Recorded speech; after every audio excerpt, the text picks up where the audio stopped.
Hi all ఈ particular వీడియోలో parameter passing techniques in functions చూడబోతున్నాం.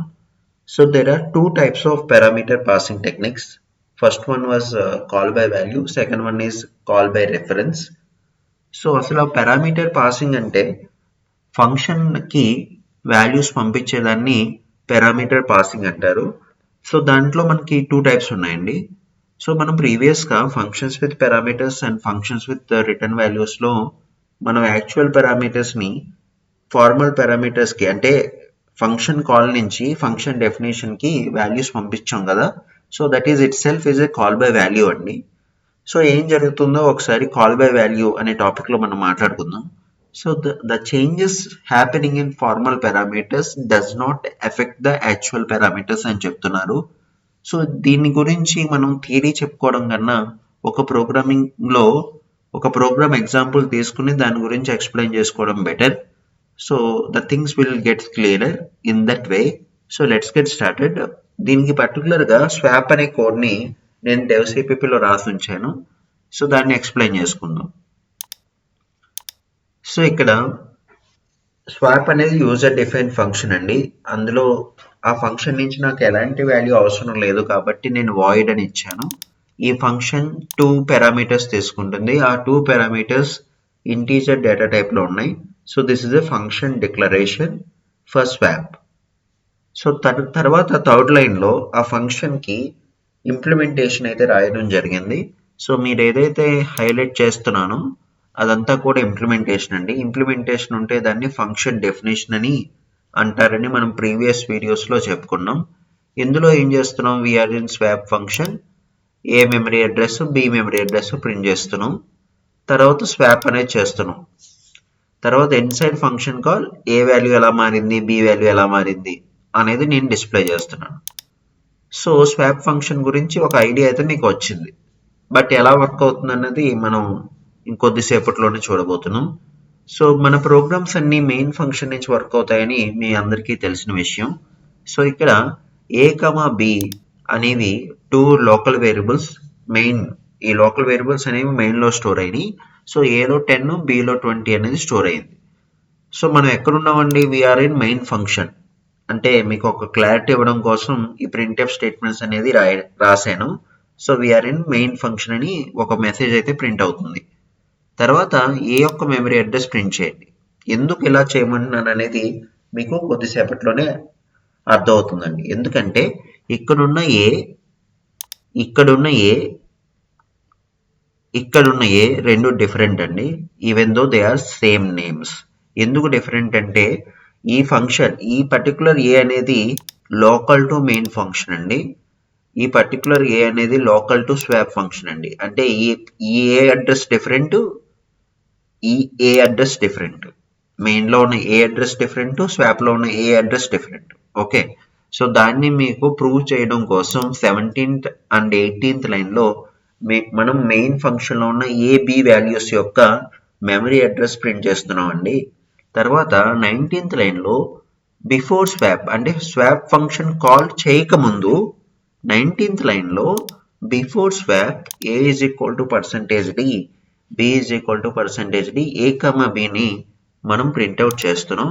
అప్పుడు ఏ వాల్యూ 10 బి వాల్యూ 20 కింద ప్రింట్ అవుతాయండి. 20th లైన్లో మనం గోయింగ్ టు స్వాప్ ఫంక్షన్ అంటే మీకు ఒక క్లారిటీ రావడం కోసం స్వాప్ ఫంక్షన్కి వెళ్తున్నాము అనే ఒక మెసేజ్ అయితే రాయడం జరిగింది. 21st లైన్లో ఒక ఫంక్షన్ కాల్ అయితే మనం చేస్తున్నాం. ఆ ఫంక్షన్ పేరు ఏంటంటే స్వాప్. మనం టూ వాల్యూస్ని పంపిస్తున్నాం. సో కాల్ బై వాల్యూ అంటే మీరు వాల్యూస్ని పంపిస్తున్నారు. ఆ వాల్యూస్ ఏంటి, A comma B. What is the A value 10 and B value is 20. So ఇక్కడ 21st లైన్ నుంచి కంట్రోల్, మీ ప్రోగ్రామ్ కంట్రోల్ ఎక్కడికి వెళ్తుందంటే స్వాప్ ఫంక్షన్కి వెళ్తుందండి. ఇక్కడ ఏలో 10 అనేది కాపీ అవుతుంది. ఐ రిపీట్ ద సెంటెన్స్, 10 అనేది కాపీ అవుతుంది. బిలో 20 అనేది ఈ బిలోకి కాపీ అవుతుంది. అండ్ అక్కడ మనం 5th లైన్లో వీఆర్ ఇన్ స్వాప్ ఫంక్షన్ అని రాసాం. ఏ యొక్క మెమరీ అడ్రస్ ప్రింట్ చేస్తున్నాం, బి యొక్క మెమరీ అడ్రస్ ప్రింట్ చేస్తున్నాం. ఇప్పుడు నేను ఆల్రెడీ చెప్పిన విధంగా మెయిన్లో ఉన్న ఏ, స్వాప్లో ఉన్న ఏ రెండు డిఫరెంట్. ఈవెన్ దో వాటి యొక్క వాల్యూస్ ఏమైనా కూడా వాటి యొక్క నేమ్స్ కూడా సేమ్ అయినా కూడా వాటి యొక్క మెమరీ అడ్రసెస్ అనేవి డిఫరెంట్గా ఉంటాయి. Let us assume the memory address of A in main, let us say 200. Let us say the memory address of B here is 300. కాకపోతే అక్కడ ఎలా ఉంటాయంటే ఫర్ ఎగ్జాంపుల్ 200 300గా మాత్రమైతే ఉండవు. let us say 500 700 అనుకోండి. తర్వాత ఒక టెంపరీ వేరియబుల్ని మనం క్రియేట్ చేస్తున్నాం. A, Bని టెంపరీ వేరియబుల్తో స్వాప్ అయితే చేస్తున్నాం అండి. By the end of this procedure 8th 9th 10th అయిపోయిన తర్వాత సో ఫస్ట్ ఏ వాల్యూ ఎంత 10ని టెంప్లో వేస్తున్నాం. సో టెంప్లో ఎంత ఉంటుంది 10 ఉంటుంది. సో నెక్స్ట్ బి వాల్యూ 20 అండి. సో అది ఏలో వేస్తున్నాం. ఏలో ఎంత ఉంటుంది 20 ఉంటుంది. ఏలోను బిలోను 20 ఉంటుందండి at the end of 9th line. ఇప్పుడు టెంప్లో ఉన్న వాల్యూ మనం బిలో వేస్తున్నాం. సో టెంప్లో ఎంత ఉంది 10 ఉంది, దాన్ని ఎందులో వేస్తున్నాం బిలో వేస్తున్నాం. సో ఈ 3 స్టెప్స్ అయిన తర్వాత బిలో ఎంత ఉంటుందండి 10 ఉంటుంది, ఏలో 20 ఉంటుంది. తర్వాత printf we are inside the function.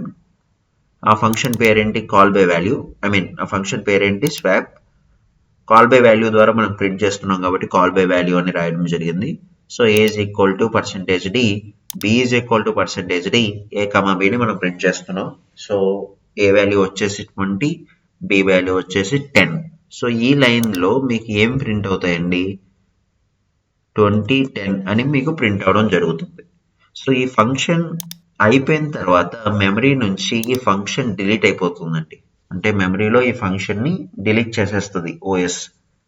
అప్పుడు బ్యాక్ వస్తుంది. అప్పుడు రిటర్న్ టు మెయిన్ ఫంక్షన్ అని చూపిస్తుంది. ఇక్కడ ఏ వాల్యూ ఎంత అండి 10, బి వాల్యూ ఎంత 20. సో దీన్ని బట్టి మీకు ఏమర్థమైంది the changes happening in formal parameters won't reflect in actual parameters. So మీకు ఫంక్షన్ డెఫినేషన్లో ఏదైనా చేంజ్ జరిగింది అనుకోండి, ఫంక్షన్ కాల్లో ఎలాంటి చేంజ్ ఉండదు, ఎలాంటి మార్పు ఉండదు, డస్ నాట్ ఎఫెక్ట్. సో దీన్ని మీరు ఎగ్జిక్యూట్ చేస్తే ఒక క్లారిటీ అయితే మీకు వస్తుంది. సో ఎగ్జిక్యూట్ అయితే చేద్దామండి. Execute compile and run. So ఇక్కడ చూడండి వీఆర్ ఇన్ మెయిన్ ఫంక్షన్, అది ఫస్ట్గా ఎగ్జిక్యూట్ అయింది. ఈ అనేది లోకల్ టు మెయిన్ అండి. సో దాని మెమరీ అడ్రస్ ఈ విధంగా ఉంది. బి అనేది లోకల్ టు మెయిన్ అండి, దాని మెమరీ అడ్రస్ ఈ విధంగా ఉంది. బిఫోర్ స్వాప్ ఏ వాల్యూ 10, బి వాల్యూ 20. మనం మెయిన్ ఫంక్షన్ నుంచి స్వాప్ ఫంక్షన్కి వెళ్తున్నాము. సో దాన్ని గోయింగ్ టు స్వాప్ ఫంక్షన్ అని రాస్తాం. మనం స్వాప్ ఫంక్షన్లో ఉన్నాం. ఏ మెమరీ అడ్రస్ చూడండి ఇక్కడ 6684192. ఇక్కడ చూడండి ఏ యొక్క మెమరీ అడ్రస్ 6684236. ఈ రెండు కూడా డిఫరెంట్ అండి, సేమ్ అయితే కాదు. బి మెమరీ అడ్రస్ ఎంత 6684200. ఇక్కడ ఎంత 6684232. ఈ రెండు కూడా డిఫరెంట్ అండి, సేమ్ అయితే కాదు.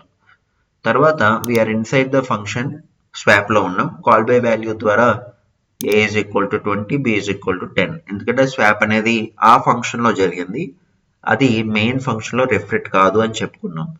తర్వాత మనం మెయిన్ ఫంక్షన్కి తిరిగి వచ్చేసాం.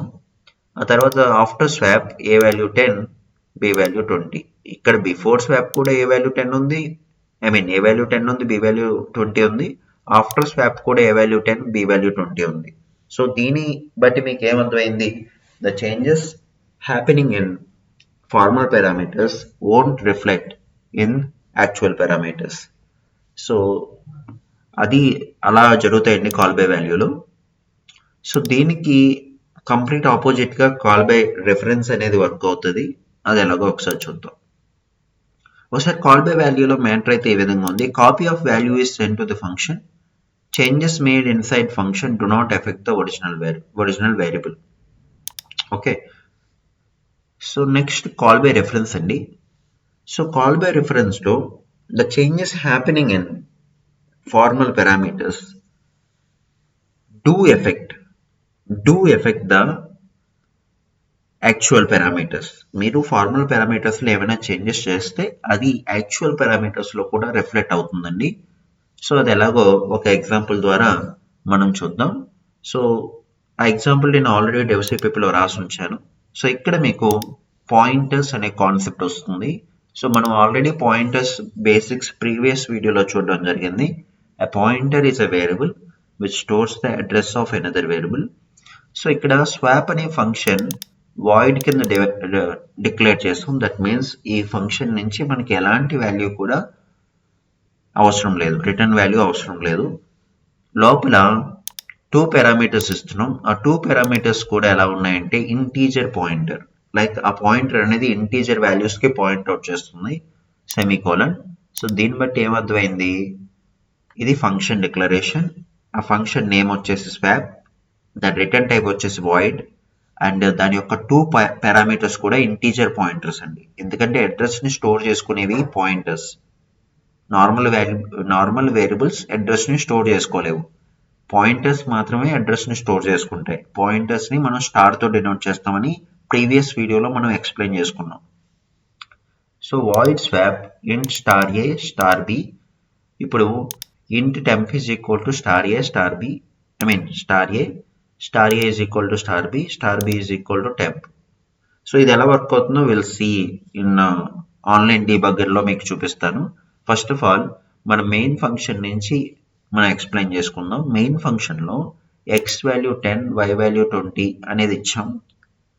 So before swapping x is equal to %d, y is equal to %d. So x comma y వాల్యూస్ని మనం ప్రింట్ చేస్తున్నాం అండి. సో 10, 20 అనేది ఇక్కడ మీరు చూడడం జరుగుతుంది. తర్వాత 13th లైన్లో this is where the difference comes in. ఎందుకంటే ఇక్కడ స్వాప్ ఎక్స్ కమా వై అని ఇవ్వలేదండి. కాల్ బై అడ్రస్ వచ్చేసి we will send the address instead of value. వాల్యూని పంపించకుండా మనం ఏం పంపిస్తున్నాం, అడ్రస్ పంపిస్తాం. ఎందులో, కాల్ బై రెఫరెన్స్లో ఆర్ కాల్ బై అడ్రస్లో. సో ఇక్కడ $x, that means address of x, address of వైని మనం స్వాప్ అనే ఫంక్షన్కి పంపిస్తున్నాం. ఈ అడ్రస్ పంపిస్తున్నాం కాబట్టి అడ్రస్ స్టోర్ చేసుకునే వేరియబుల్ ఏముండాలి, పాయింటర్ ఉండాలి అక్కడ. ఓకేనా, పాయింటర్ ఏ, పాయింటర్ బి. ఇది ఎలాగ ఇంటర్నల్ గా కన్వర్ట్ అవుతుందండి, pointer A is equal to $x, pointer B is equal to $y. So దీన్ని బట్టి ఏమవుతాయి, ఏ బి అనే 2 వాల్యూస్ ఎక్స్ కి వై కి పాయింట్ అవుట్ చేస్తాయి. సో ప్రీవియస్ గా మనం పాయింటర్స్ లో అదే చెప్పుకున్నాం. సో ఇప్పుడు ఈ మొత్తం కోడ్ ని మీకు ఆన్లైన్ డీబగ్గర్ లో ఎక్స్ప్లెయిన్ చేస్తాను. That will make the things clearer. So online debugger ఉందండి. సో ఇక్కడ మీకు ఈ కోడ్ని ప్లేస్ చేద్దాం. ఓకే, సో ఇప్పుడు ఏం చేస్తానంటే విజువలైజ్ ఎగ్జిక్యూషన్ అనే బటన్ అయితే నేను క్లిక్ చేస్తానండి. So as I said earlier, మీ సి ప్రోగ్రామ్స్ అన్ని మెయిన్ ఫంక్షన్ నుంచి స్టార్ట్ అవుతాయి. సో 11th లైన్లో int X is equal to 10, Y is equal to 20 అనేది వర్క్ అవుతుంది. సో మీకు మెమరీలో ఎక్స్ వాల్యూ 10 వస్తుంది, వై వాల్యూ 20 వస్తుంది. తర్వాత 12th లైన్లో బిఫోర్ స్వాపింగ్ ఎక్స్ వాల్యూని వై వాల్యూని మనం ప్రింట్ చేస్తున్నాం. అది మీకు అవుట్పుట్లో కనిపిస్తుందండి. ఇక్కడ అవుట్పుట్ అనేది మీకు ఇక్కడ కనిపిస్తుంది, ఇక్కడ చూడొచ్చు మీరు. Next before swapping X value 10, Y value 20. Swap అనే ఫంక్షన్ కాల్ని మనం క్రియేట్ చేస్తున్నాం, అంటే కాల్ చేస్తున్నాం. ఇప్పుడు మెమరీలో స్వాప్కి ఒక మెమరీ అనేది అలొకేట్ అవుతుంది స్టాక్లో. What you mean by stock and heap అనేది మనం ఫర్దర్ వీడియోస్లో ఎక్స్ప్లెయిన్ చేసుకుందాం అండి. సో ఇప్పుడు కంట్రోల్ స్వాప్ అనే ఫంక్షన్కి వెళ్ళింది. సో ఇక్కడ చూడండి, స్వాప్ అనేది ఏ కామా బి, టెంప్, ఈ 3 కూడా క్రియేట్ అయినాయి. క్వశ్చన్ మార్క్ ఏం చేస్తుందంటే అందులో గార్బేజ్ వాల్యూస్ ఉన్నాయి. ఇప్పుడు ఇక్కడ డీటెయిల్స్ అని ఉంది కదా, ఇక్కడ మీరు షో మెమరీ అడ్రసెస్ అనే ట్యాబ్ని డ్రాప్ డౌన్ నుంచి సెలెక్ట్ చేసుకోండి. అప్పుడు ప్రతి వేరియబుల్కి మీకు అడ్రస్ అనేది చూస్తారు. కాకపోతే మన అడ్రసెస్ అనేవి హెక్సాడెసిమల్లో ఉంటాయండి రియాలిటీలో. కాకపోతే హెక్సాడెసిమల్కి మీకు ఎందుకు చూపించడం లేదంటే మనం %d అడ్రస్ని కూడా ప్రింట్ చేస్తున్నాం. ఇప్పుడు వరకు చెప్పుకున్న ఎగ్జాంపుల్స్ అన్ని %d నేను చెప్పడం జరిగింది for the sake of simplicity అండి. సో కాకపోతే మీకు %p చేస్తే మీకు ఈ పర్టికులర్ మెమరీ అడ్రస్ అనేది మీకు రిఫ్లెక్ట్ అవుతుందండి. %x కానీ %p కానీ కనుక మీరు ఫార్మాట్ స్పెసిఫైర్ కనుక వాడితే అప్పుడు ఈ పర్టికులర్ అడ్రస్ అనేది మీకు రిఫ్లెక్ట్ అవుతుందండి ప్రోగ్రామ్లో. బట్ ఈ హెక్సాడెసిమల్ నెంబర్స్ అనేవి మీకు అంతగా ఈజీగా అర్థం కావు కాబట్టి మనం దాన్ని డెసిమల్లో ప్రింట్ చేస్తున్నామండి. ఓకేనా? సో ఇప్పుడు 13th line swap %x swap %y మనం పంపిస్తున్నాం. అప్పుడు కంట్రోల్ ఇక్కడికి వెళ్ళింది. ఇప్పుడు చూడండి ఈ రెండిట్ల మధ్య లింక్ ఏర్పడుతుందండి. పాయింటర్ అనేది లింక్ ఏర్పడుతుంది. ఇప్పుడు a star A is equal to %x అండి. అంటే ఈ ఏ ఇక్కడ ఏదైతే నేను హైలైట్ చేస్తున్నానో ఈ ఏ అనేది ఎక్స్కి పాయింట్అవుట్ చేస్తుందండి. ఈ ఏ ఎక్స్కి పాయింట్అవుట్ చేస్తుంది. ఈ బి అనేది వైకి పాయింట్అవుట్ చేస్తుందండి. సో ఈ లైన్ కంప్లీట్ అయ్యేసరికి మీకు రెండిట్ల మధ్య ఒక లింక్స్ అనేది ఏర్పడతాయండి. సో ఇప్పుడు ఏ అనేది ఉంది కదా, ఇక్కడ చూడండి ఎక్స్ యొక్క అడ్రస్ ఎంత BD8. ఆ BD8 అనేది ఇక్కడ స్టోర్ అయింది. చూడండి BD8. ఓకేనా? అప్పుడు ఈ రెండిట్ల మధ్య ఒక లింక్ అనేది మీకు ఇక్కడ ఏర్పడడం చూస్తున్నారు. అదేవిధంగా star B is equal to %y. y యొక్క అడ్రస్ ఎంత BDC. ఇక్కడ BDC అనేది ఉంది. ఇక్కడి నుంచి ఒక లింక్ అనేది వైకి పాయింట్అవుట్ చేస్తుందండి. ఓకేనా? సో ఈ విధంగా మీకు పాయింటర్స్ అనేవి వర్క్ అవుతాయి. ఇది ఆల్రెడీ మనం ప్రీవియస్ వీడియో ఎక్స్ప్లెయిన్ చేసుకున్నాం. ఇప్పుడు టెంప్ అనే ఒక వేరియబుల్ అయితే క్రియేట్ చేస్తాం. ఇప్పుడు స్టార్ ఏ, దీని అర్థం ఏంటి? ఏ మెమరీ అడ్రస్ ఎంత? ఏ మెమరీ అడ్రస్ ఎంత అండి? BD8. అక్కడికి వెళ్తున్నాం. వెళ్ళి అక్కడున్న వాల్యూ తీసుకో. స్టార్ అంటే డి రిఫరెన్స్. ఏ యొక్క మెమరీ అడ్రస్కి వెళ్ళి అక్కడున్న వాల్యూ తీసుకో. అక్కడి నుంచి వాల్యూ తీసుకో. What is the value of BD8? 10. ఆ 10 తీసుకుని టెంప్లో వేయి. ఈ లైన్ ఎగ్జిక్యూట్ అయిన తర్వాత టెంప్లో మీకు 10 వస్తుందండి. టెంప్లో మీకు ఎంత వస్తుందండి? 10 వస్తుంది. 10 వచ్చింది. ఇప్పుడు మనం 6th లైన్ దగ్గరికి వచ్చాం. ఇప్పుడు 6th లైన్లో ఏం చెప్తున్నారు? స్టార్ బి ఎక్కడైతే పాయింట్అవుట్ చేస్తుంది, బి యొక్క మెమరీ అడ్రస్ ఎంత? BDC. ఆ BDCకి మనం వెళ్తున్నాం. స్టార్ అంటే అక్కడున్న వాల్యూ తీసుకో. సో అక్కడున్న వాల్యూ ఎంత? 20 తీసుకో.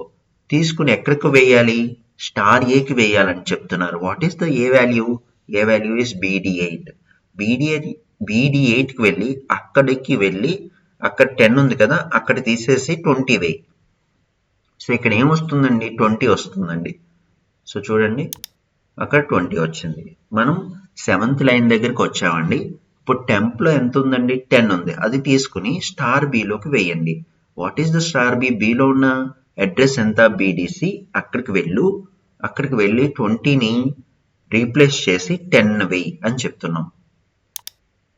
సో ఈ ఫంక్షన్ కంప్లీట్ అయిపోయిన తర్వాత మీకు ఒరిజినల్గా ఏదైతే x, y ఉందో అదే రిఫ్లెక్ట్ అయినాయండి. ఎందుకంటే ఈ పాయింటర్స్ లింక్ ద్వారా, అంటే అడ్రసెస్ లింక్ ద్వారా మీకు ఒరిజినల్ వాల్యూస్ ఎఫెక్ట్ అయిపోయినాయి. అంతే కదా? సో ఇప్పుడు స్వాప్ అనేది బయటకు వచ్చేస్తుంది. అంటే స్వాప్ అనేది మెమరీ అనేది డీఅలొకేట్ అయిపోతుంది. స్వాప్ అనేది no more valid in the stack.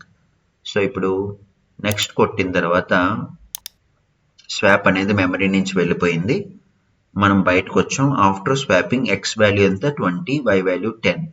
So ఇక్కడ మీకు 20, 10 అనేది చూపిస్తుందండి. So after swapping x is equal to 20, y is equal to 10. తర్వాత ఈ ఫంక్షన్ అనేది కంప్లీట్ అయిపోయింది. ఈ విధంగా మీకు కాల్ బై రిఫరెన్స్ అనేది వర్క్ అవుతుందండి. సో వీటి మధ్య డిఫరెన్సెస్ కనుక మనం చూస్తే ఈ విధంగా ఉన్నాయండి. So first one, a copy of value is passed to the function is a call by value. The address of the variable is passed to the function. So copy అనేది call by వాల్యూలో జరుగుతుంది. Address copy అనేది call by రెఫరెన్స్లో జరుగుతుంది. Changes made inside the function do not affect the original variable. Changes made inside the function directly modify the original variable. Original data protect అవుతుందండి call by వాల్యూలో. Call by reference original data change అవుతుందండి, protect అయితే అవ్వదు. Call by వాల్యూలో more memories అనేది create అవుతాయి. Call by రెఫరెన్స్లో less memory ఎందుకంటే లింక్స్ కాబట్టి మెమరీ అనేది అంతగా క్రియేట్ అవ్వదు. మీకు ఈ పర్టికులర్ దాని గురించి ఎరేస్ని ఎలా పాస్ చేస్తారనేది అనే కాన్సెప్ట్లో మీకు అర్థమవుతుందండి. Next, used when you do not want to change the original value. మీకు ఒరిజినల్ వాల్యూ చేంజ్ చేయకూడదు అన్న పక్షంలో మీరు కాల్ బై వాల్యూ వాడాల్సి ఉంటుంది. మీకు ఒరిజినల్ వాల్యూ చేంజ్ అయిపోయినా పర్లేదు అనే పరిస్థితిలో మీరు కాల్ బై రెఫరెన్స్ అనేది వాడాల్సి ఉంటుంది. Cannot swap values inside the function. మనం ఆల్రెడీ స్వాప్ అనే ఫంక్షన్ చూసాం కదా, అందులో కాల్ బై వాల్యూ చేస్తే మీకు మెయిన్ ఫంక్షన్లో రిఫ్లెక్ట్ అయిందా, అవ్వలేదు. Can swap values inside the function, main ఫంక్షన్లో కూడా రిఫ్లెక్ట్ అయిపోయిందండి. ఈ విధంగా మీకు డిఫరెన్సెస్ అయితే రాయొచ్చు. సో ఈ విధంగా మనకి call by value, call by reference అనేది వర్క్ అవుతాయి. So thanks for watching. I will see you in my next video.